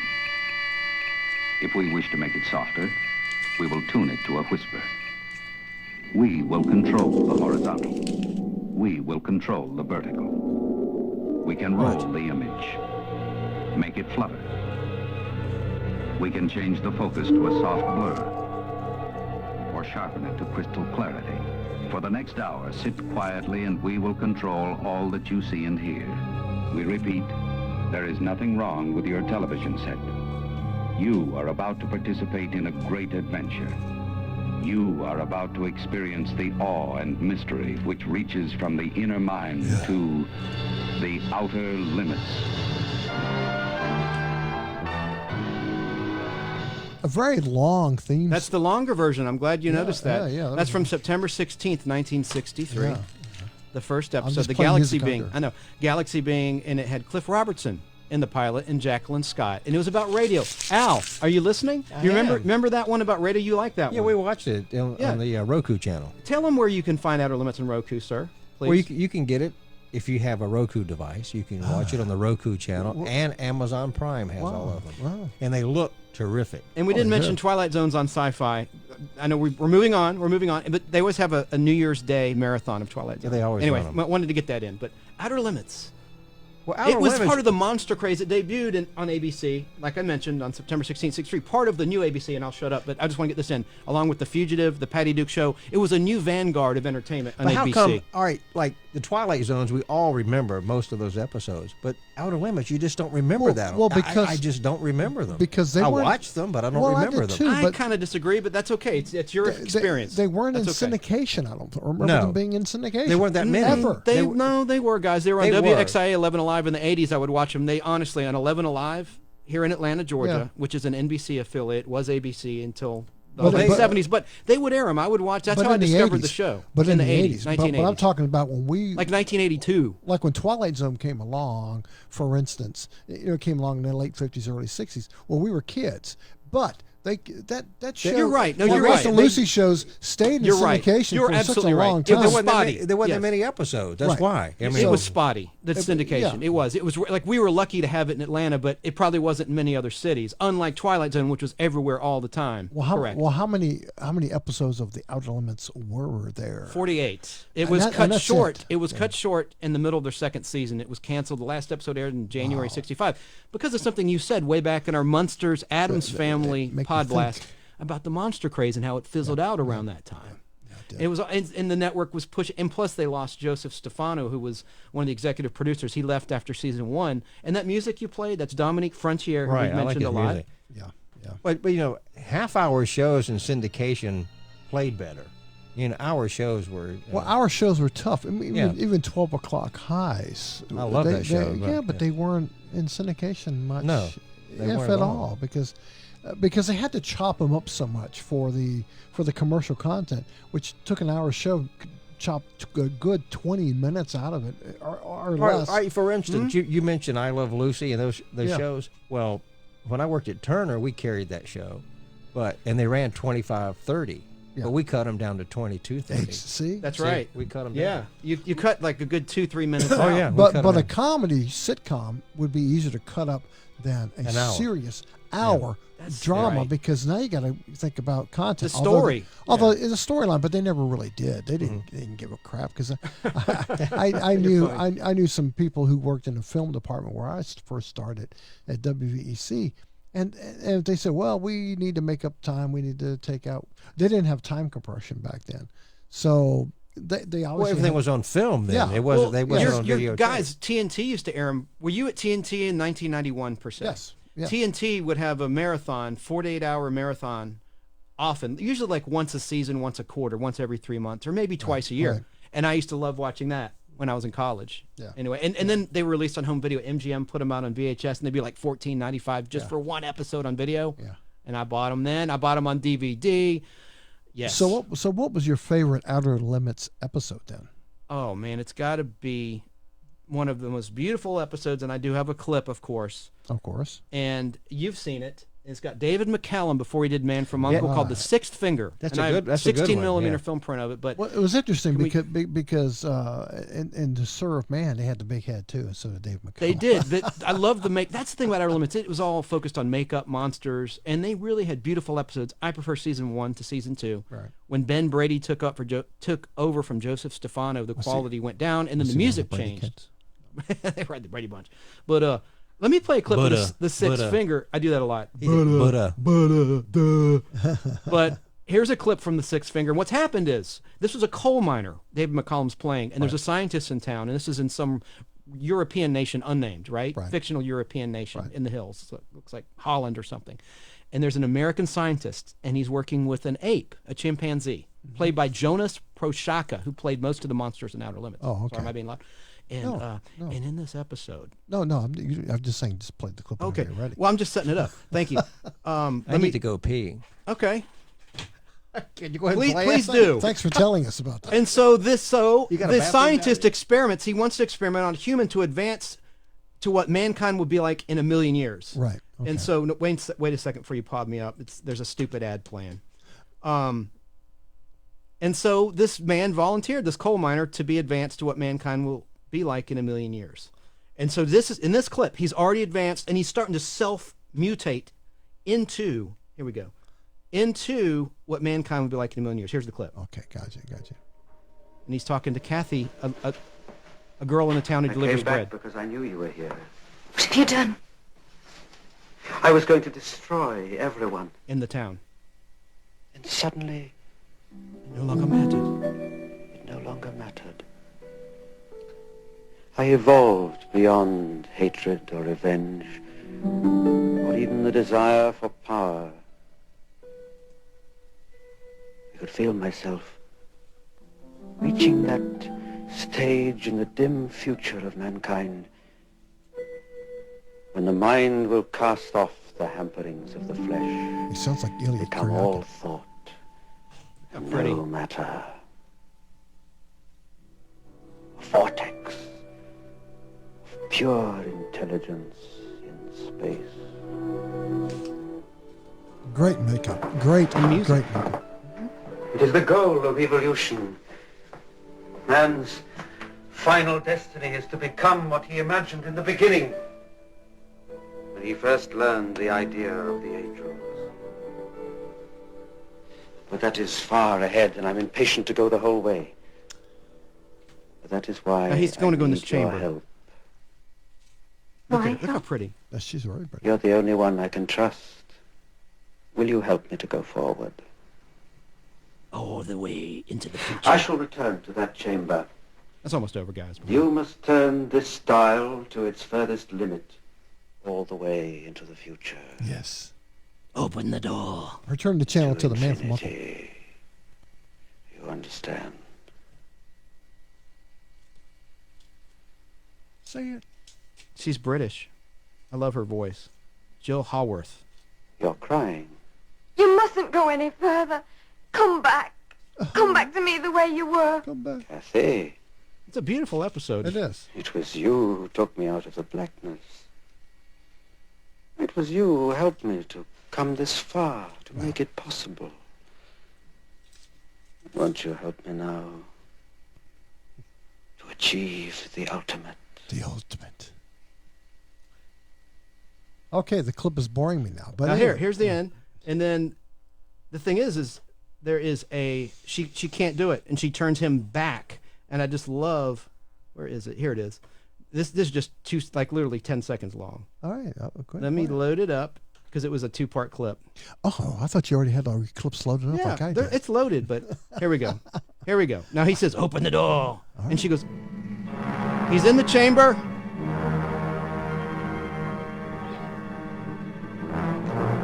Can't let you go. So she pulls the dial back. Yeah. Okay, so that's it. But I just love her line, "I can't let you go." Sometimes I get misty watching that one. Yeah, that was a good one. Get misty. That was a really. What's y'all's favorite episode? Al, you must have one. Well, I don't, because I don't remember a lot of it. Oh, really? I do watch them, but I don't think I have a favorite. What about you? But you like the Doomsday is Tomorrow episode we watched. Remember with Yes, the I do honeymooning couple? Did Yeah. you remember that one? Yeah, I do remember. Honeymooning couple. Miriam Hopkins plays this lady who was getting married back in the 20s, and her groom disappeared. He went into a box. There's an alien, and get this, I'm not being gross. It's in the book. The guy that designed the monster wanted to look phallic. Really? Okay, the monster, yes. And you know what I'm talking about, Al? Yes. How it looks phallic? Mhm. And it got separated from its other aliens that want to destroy the Earth. So they have to put this component together. And anyway, it's a great episode about Doomsday and the end of the world, and talking about it doesn't do it justice. Well, you know. I just recommend it. Doomsday.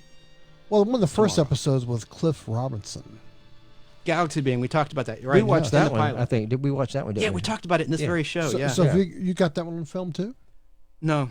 Okay. I don't care for that one that much. Except I like the radio aspect. Well, I wasn't really working in radio the first time I saw it, so now I appreciate And it that's more. probably why I like it more, and probably why Al likes it. And I like it now more than I did when I first saw it, because now I have experience in radio, and it is a radio episode. Right, it is. And how about The Chameleon? No clip, just want to talk about it. That had Robert Duvall in it, where he actually gets disguised as an alien. He's a part of the CIA, and aliens have landed on Earth, and they somehow have the technology to turn him into an alien to spy on the aliens.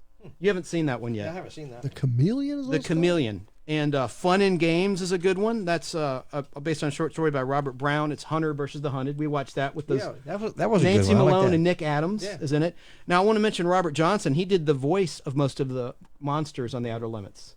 If you watch, he was in some of the episodes also, right? No, it was just his voice. He was an accountant. He was part of the staff from the front office for the production company, and they liked his voice. He go. Well, He did the laughter. I thought he was in one of them as a monster. No, that was that was like a stand-in or something. Oh, yeah, okay. You're right, but it wasn't him. But he did the voice. Remember the one you guys hated about the rocks? Yeah.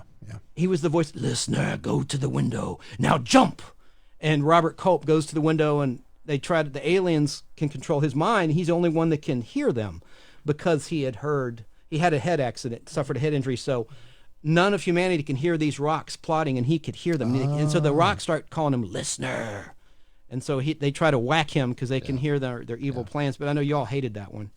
I didn't care for that one. I didn't. But for that book that you're thumbing through right there to be so thick. I read it 3 or 4 times. From 1988 is when it was published. The Outer Limits, the official companion by David Shaw and Jeffrey. Now, I did not. Look, it's falling apart. But, Yeah, I mean, I know. just be careful with it. All right, the Zanty Misfits. The Zanty Misfits, yes. That was probably my most favorite one. Because you like monsters. And it's stop motion animation. Yes. There's little spider bugs. You saw that one out. Yeah, that was a good one. Good choice. That was probably my favorite one. Now, I'm going to show you the phallic monster for our Facebook Live viewers. Look at that. What does that look like to you? That's the creature. It's going to fall apart. You don't have to hold it. You don't have to hold it. It's going to fall apart. He thinks I have germs. No, I don't. Look at the book. Look at that book. Is it not falling apart? It is falling apart. You can hold it if you want. It looks like a penis. It's a combination of a penis and a vagina. Okay, it says in the book. Let me hold it up to the That's what camera. it looks like. Hey, and I'm going to play the end title music right fast quick.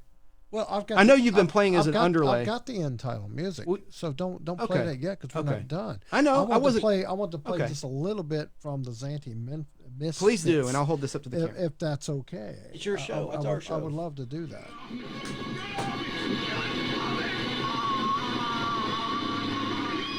And they made the sound.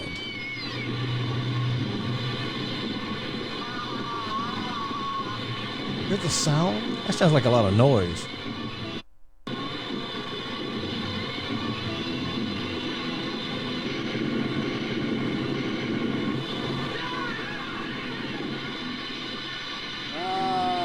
Nice set. Did you see the guy run against the wall? The whole wall kind of gave in. But that was great. I mean, the monsters that was just that they came up with for those. They also made. Here's the funny part. They made. I think it was Sideshow.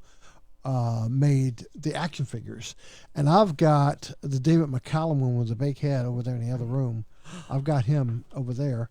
And You've got to show me that later. I will. Please. I've got him, but I don't have the Zanti Misfits because they're bringing stupid money on eBay. I mean, if you find one from under $350, it's amazing because, and they're full scale.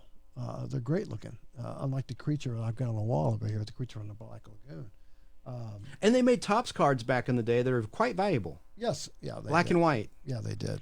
And that's another show, Outer Limits, that, in my opinion, should never be colorized. And I sound like a big fat hypocrite because I've been championing for Lost in Space Season 1 to be colorized. Well, I don't think you have to worry about that.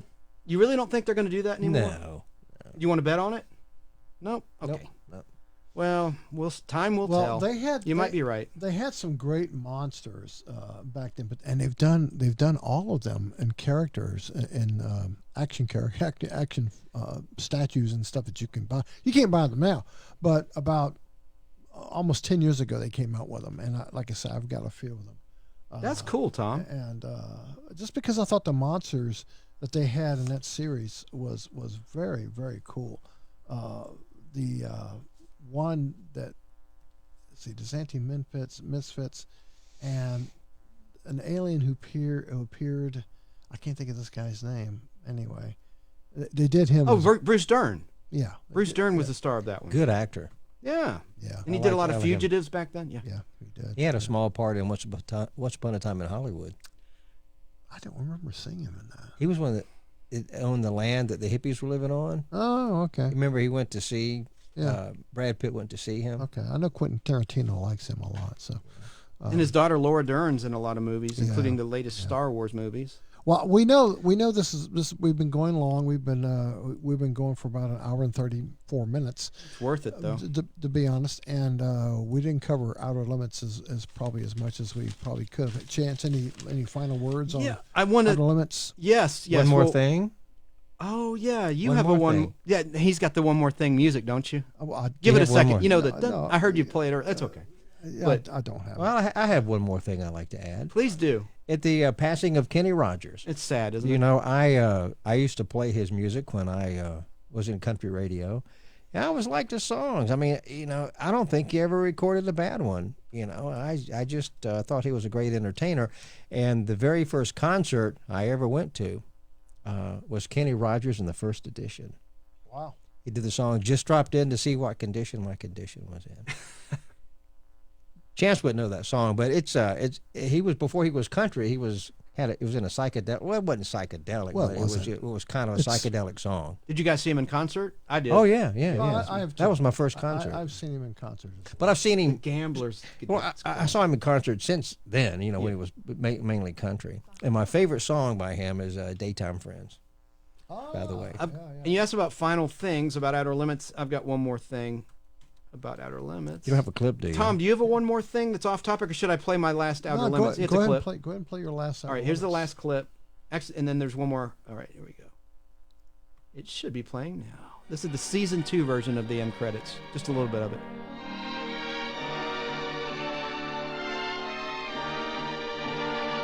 I don't like this as much as the. I like the Dominic Frontier. Yeah, I like his version better.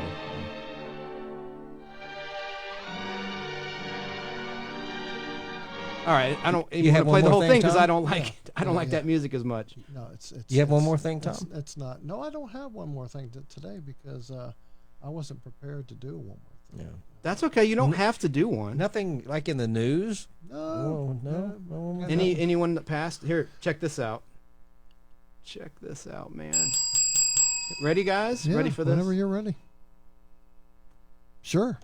Whenever you hit play. That's the chance bell. That's the chance. Until next week at this same time. Hang on. Well, that's okay. I messed it up. That's Hang on. We got this. That's okay. Is there anything else any of you want to say?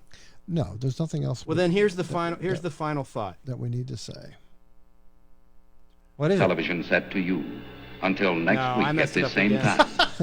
I get it. Here it is. Here Well, it is. you know, Here it is. Here it is. I had that. Oh, you do? I had that, but that's okay. No. Then you play it. You play it. No, it's okay. Please, It's please, okay now. please, We play it. didn't- Play it. we- Play it. no, Play it. Play This it. means to tell Chance to be quiet. No, the thing about it is, I've got it now. But I had it, but it's okay. Here, am I potted We need up? to say, we need to say goodbye. That's what this Go is ahead. about. Go So, ahead. bye, everybody. Thanks, everyone on Bye. Facebook. We'll see you next week. We've got a great topic. We'll reveal it later. And who knows where we'll be. We'll either be here or at Al's studio. Go ahead. Probably Al's, but here we go. Till next week at this same time, when the control voice will take you to the outer limits. Goodbye.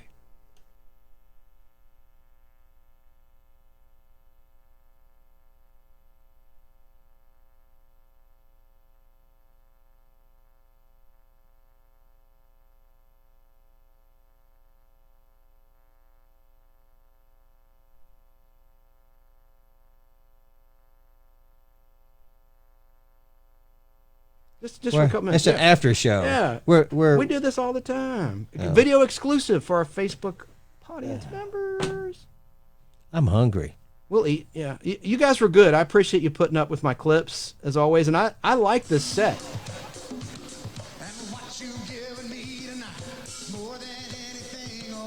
That's Kenny Rogers. Is that Daytime Friends? Let's listen. This is cool.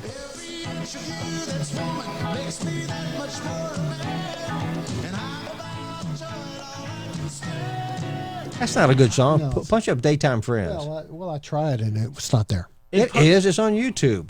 Daytime Friends. Request out in post. Can you clean up the outer limits and do it from the beginning where it says, "We now return control I'm gonna of let your Tom television do set that. to you." Tom's going to do that. Again, I had all that, but I don't know what happened. You screwed it up. I didn't know you Chance were going to do always that. screws it up. I mentioned it in our little meeting, but okay, my fault. My Well, fault. he said before he had it on the. I had the closing and the open. Yeah. I blew it, but you guys can fix it. These are The simple. concept was the end would be the outer limits. Yeah, but control he voice. had it there. I'm sorry. I'm He sorry. told you that. But then he said he couldn't find it. I thought he said, No. I was confused. No, I'm sorry. I had it. I didn't know that's what you were trying to play. That's what I was trying to play. I did, I'm all sorry. you should have had was said, Tom, did you have the outer limits? Well, you could clean it up. Just cut him out at the end and then clean it No, up. but you can fix it. One of y'all could fix it. Because I'm telling you, the clip was messed up. It didn't have the Well, you didn't have to beginning play of it if he told you he had it. That's true. Live and learn, right? But I think this was a success here. I do. I think this was a success. Oh, it was fine. I liked it. But I was out of my element like you, so I had some concerns, but it went great. It went great.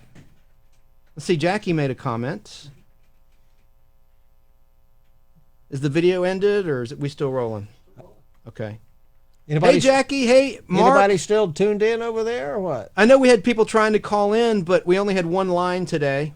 But that's okay. We'll be back next week. Yeah, that's all we have. That's all we have at Al's house is one line. There's one line. Yeah, I know. I'm not blaming anybody. Only one It person is what called it is. in. Only one person called. Our friend Danny tried to call in when Mark was talking, and that's fine. Yes, there he was. said he couldn't get through or well, something. there was a call, but Mark was talking. I know, and I texted him. I said, Mark's on the phone. Call later, and he never did. So Well, maybe you snooze, we you should lose, keep right? the phone calls down to a minute or two. No, we don't have to have rules like that. Because I think Mark's good, and I don't care how long he talks, in my opinion. We don't have any time constraints, really. Well, it's just like in talk radio when you listen to Rush Limbaugh or something. He knows when to cut people off because people just go on and on and on, kind of like Chance does. He won't shut up. Yeah, that's true. Well, that's what the bell's for, right? That's right. But maybe the bell should be at your house too, or you should get a bell. I'll get a bell. You know the weird thing is on these comments. Check this out, Tom. I have them set to like live, and I was trying to fix it. Like I only see comments as they're coming in, and if I miss something, I can't go back because they go away afterwards. You They know, don't go away. No, there's a specific setting in Facebook. It's a new thing where it says watch in real time. It's called real time. Anyway. Yak. You guys have anything you want to show off for the viewers in your house here? Any? No, nothing I really want to Look show. at Robbie the robot. You see that? Yeah, Let's just show the vault where all the money's Look at all this stuff. This is a cool set, and this is a real table from the Weather Channel. This is an Anchor's table. Yes. Ain't that nice? Still Isn't that cool? Still says host down What? Yeah. See what says host? Well, now it's a ghost host because look, there's nobody there. We have Well, a ghost but host. But there's a chair there. You're using the microphone because we found that your I can find This it. one had a buzz. I think the we mic need I to normally close do. things out and go upstairs and eat. All right, you've been patient. You've been a good All man. right. You've been a good boy. Oh, You've been a thanks good a boy. lot. Goodbye, everybody. Later. He'll See you next week. He'll irritate me later.